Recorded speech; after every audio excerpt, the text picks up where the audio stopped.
There was one night I remember sitting at home and contemplating suicide, and I didn't know what to do. But I remember right before I went to bed, I cried out to God and I asked Him, Lord, if you're real, you have to reveal yourself to me. Yo, what is up, guys? My name is David, and I grew up in a Buddhist and atheist household.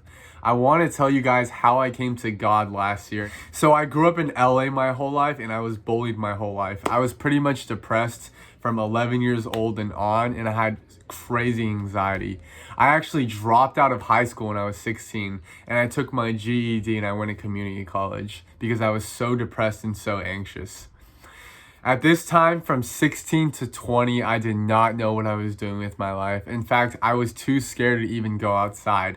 I would order Uber Eats all the time because I was just too scared to talk to people and order food. There was one night I remember sitting at home and contemplating suicide, and I didn't know what to do. But I remember right before I went to bed, I cried out to God and I asked Him, Lord, if you're real, you have to reveal yourself to me.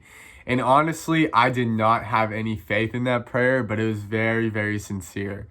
I felt like everything I've tried to cure my depression had not worked. I've been on antidepressants, I've tried jogging, I've tried taking all these kombucha drinks, I've tried literally everything, and nothing worked. And so I asked God, God, I don't know if you're real or not, and I don't know if you exist, but if you are, please save me because I really, really need your help. And so about a week later, nothing really happened. And at this time, I was taking drugs and medication to kind of cope with my depression. One morning, I woke up and I was cleaning my room and I found a Bible in my closet.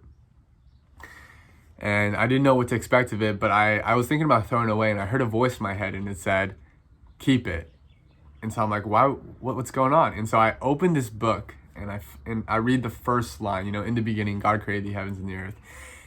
And what happened was the book started glowing. It started popping out. It came to life. And I really believe that was the moment the Holy Spirit came upon my life and changed my life forever. In fact, it was such a dramatic and radical experience that I grabbed the Bible and a water bottle and I GPSed the nearest church near me. And I immediately ran over there and I tried to talk to anybody I could. And so I ran to the nearest church. It was like half a mile away. I was in the parking lot.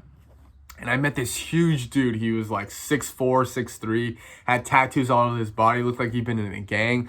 I was like, dude, I just had this crazy experience, like the Bible came to life in my living room and I felt like I had a crazy encounter with God and He's real and I don't know what's going on. And he was like, yeah, dude, I've been there. I was just in a gang. I was on cocaine. I was on all these drugs and God freed me and set me free. And I was thinking in my head, man, if God can save this dude, He can definitely save me. Man, this dude was a hardcore gangster. I was like, whoa, man, I actually have hope. And it was so crazy because I've been through everything in the world. I've tried drugs. I've tried every coping mechanism you could think of.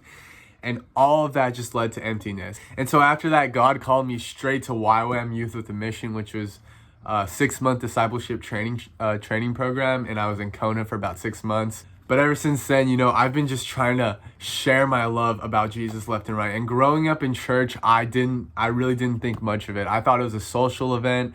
I thought it was corrupt. But church is a real deal. Faith is as real as it gets. And God is as real as it gets.